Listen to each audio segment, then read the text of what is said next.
I got brought up by my mum to be a gentleman. I was brought up to buy flowers, buy the meal, don't ever let her pay, don't ever let her carry her bag, open her door. So at school, as a teenager, I got mauled by women for being that way. You know, I got walked all over. Yeah. They liked me. They thought I was a nice guy. But I was the one holding their bag while they got with that guy. It didn't translate, and I knew as a guy, as a teenager, something wasn't clicking. And something about what I'd been taught about attraction by my mum, who taught me to treat every woman like a princess. Yeah. Something about that advice wasn't translating and wasn't working. Now, when I started hearing from these books written for women, if he likes you, he's already talking to you. I looked at that and I thought, God, I'm not a loser. I'm not someone who's got everything going wrong in their life and is like, you know, oh, that's why he hasn't got the confidence. No, I was like a guy who had some great things going for him, and yet still, I would look over there and go, no way. I was terrified. The idea of walking up to a woman and saying, I like you, or I think you're cute, terrifying. You know, I started to say to women, listen, firstly, even the guys you want are nervous about coming over to you. So you might have to do a little more to make this a possibility. So that's the psychology, when done in the direction of man to woman, is much more powerful, because men have these two instincts, provide and protect. But some of these instincts are kind of hardwired, right? What we're doing with a lot of our better nature is overcoming certain programming that we had. You know, in a riptide, you get pulled out to sea. Your instinct tells you in that moment to swim back to shore against the current. Ignore the riptide, I just need to get back to shore. Which is stronger, you or the current? Fighting harder won't save you. Thinking clearer will. And thinking more clearly means I need to swim sideways. I need to swim parallel. I'm giving myself a longer journey, but then when I'm out of the current, then I can swim back to shore. Yes. Instinct won't get you to do that, because that requires thinking clearly.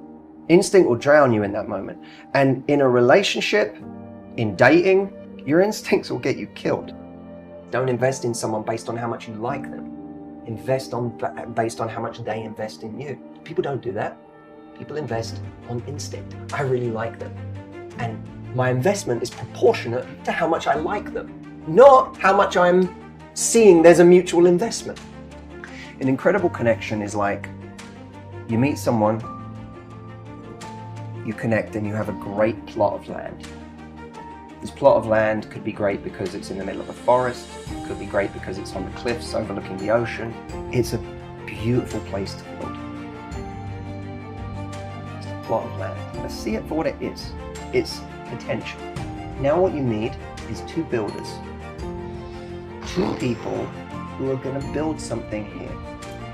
And that requires two people who show up each day and lay brick after brick after brick after brick, and slowly but surely create a castle. Most people have the experience of someone who joins them on that plot of land, and they both look at it and they're like, isn't this great? Look at the ocean. This is great. Look at the view we have here. Look at the trees. This is amazing. And they get real excited. And one of them might be willing to build. One of them might be a builder. The other one might just really like the potential of this plot of land. And then you have someone who's there building every day. They're doing the investment. I have the woman come to me who's building, and a guy who's left the construction site. And then 3 weeks later, he calls in after 3 weeks of ghosting her or just disappearing or just patchy communication and says, thinking of you. That's a builder who started building, then left the building site for 3 weeks and called in from home and went, how's the castle going? You can't build on your own. And the problem we have right now is there are too many people who value the connection instead of the castle. Castle becomes a castle because two people work on it, and it becomes unique and ornate, and there are secret passageways only the two of you know about, and there's an argument that knocks down a wall, and then you build it up and fortify that wall. Interesting. And it makes it even stronger, and this one is uniquely yours. It's been built by the two of you. That's a relationship. That's why, you know, a 20-year relationship or marriage or a 30-year relationship or marriage is special. is because two people have had to go through shit together. They've done things together. When I was 13, my parents took me to America for the first time. We go into Disney World and I learned something very interesting about myself there. Because of course I go in there, it's magical, but it was something that stood out to me, even more than Space Mountain, even more than the big ride, and it was the trash cans. On some level that maybe I couldn't fully articulate at that age, I saw the trash cans and I was moved by it. I said, someone cared enough about this place to theme the trash cans. It moved me. Often in a breakup, often when people are going through difficult times with their partner or whatever, the thing they go back to is, we had that amazing trip. But we had those amazing times. They go to these highlights. They go to the Space Mountain of their relationship. But relationships are about the trash can. Because guess what? In a day at Disney, you ride Space Mountain once, maybe twice. How many times do you use the trash cans? Actually 20 minutes. And what will define your relationship is the trash cans, not Space Mountain. My concern is the number of people out there who are staying in the wrong thing because of the Space Mountain of the relationship, or they're spending too much time grieving the loss of the wrong thing because all they remember is Space Mountain. I remember once having a breakup. It was the most painful breakup I've ever had. I was really in a bad way over it. And a while later, I spoke to this woman on the phone, and I had said to her in a brave moment on the phone, I said, why did you want to break up? I said, what was it for you that I wasn't doing? She said, you were boring. So I said, why was I boring? She said, when I first met you, you were the most ambitious person I'd ever met. And she said, I never met someone with such an ability to decide they want something and then get it. And she said it was so sexy. She said, but as we went into our relationship, the more time went on, the more that was all you were. You were super ambitious. You knew how to get what you want, but you were so one-dimensional. You know, it was all you did. Even in our free time, you were on the phone, you were on your laptop, you would talk about your business, you were always talking shop. There was never anything else you had to talk about. We didn't do anything spontaneous. We never went and had adventures. It was just all one track. And she said it got boring. Yeah. She was right. She was right. There was nothing I could argue with. And I realized something in that moment. One quality can make you really attractive, but it won't keep someone. It can make you sexy, it can make you intriguing, but it can even for a time make someone worship or idolize you. If you pair ambition, say, with an ability to enjoy life, now that person is really sexy. Super sexy. But when you combine it with something else, it becomes what I call a unique pairing. You find like what seems to be a good man, but with an edge. That's a unique pairing. Yes. And that's someone that becomes not an attraction, but an addiction.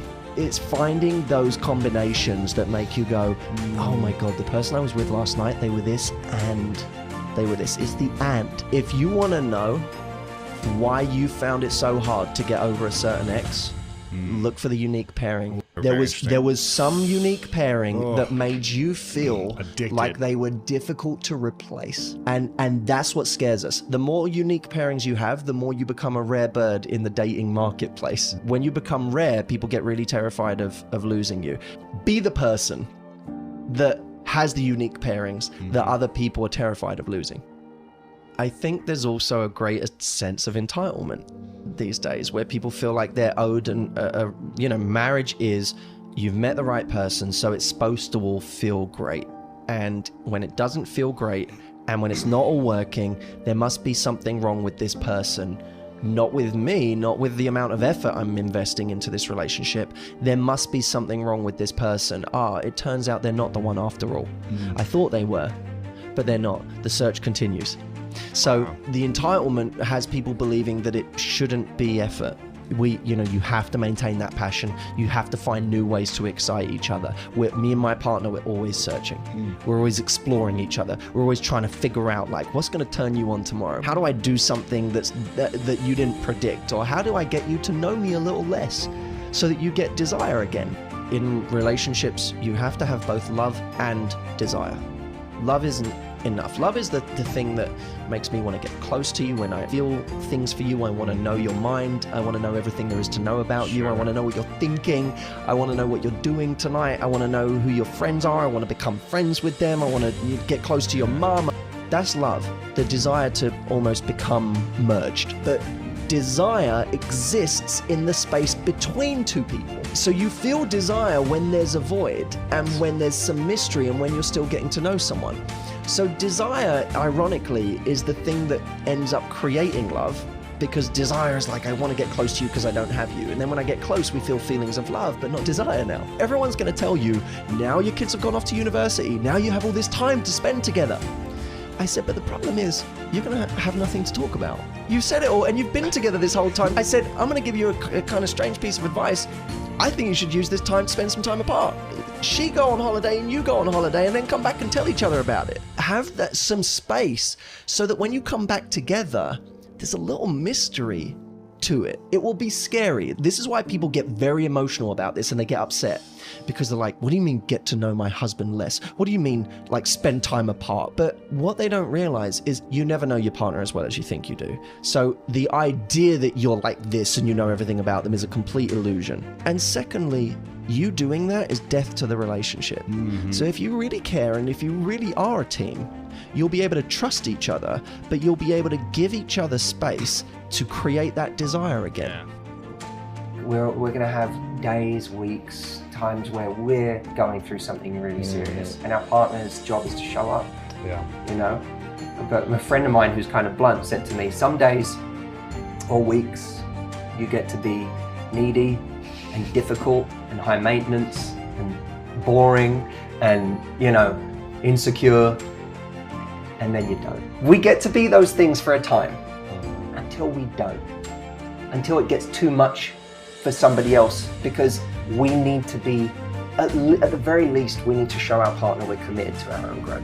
I need to do the work to be the most loving, confident person I can be in this world. Sometimes you have to do something new. It doesn't even matter what it is necessarily. It just matters that it takes your brain to a different train of thought, a different idea, a different moment. We're so used to getting our house exactly the way we know it all the time and having the wheel just turning the same way.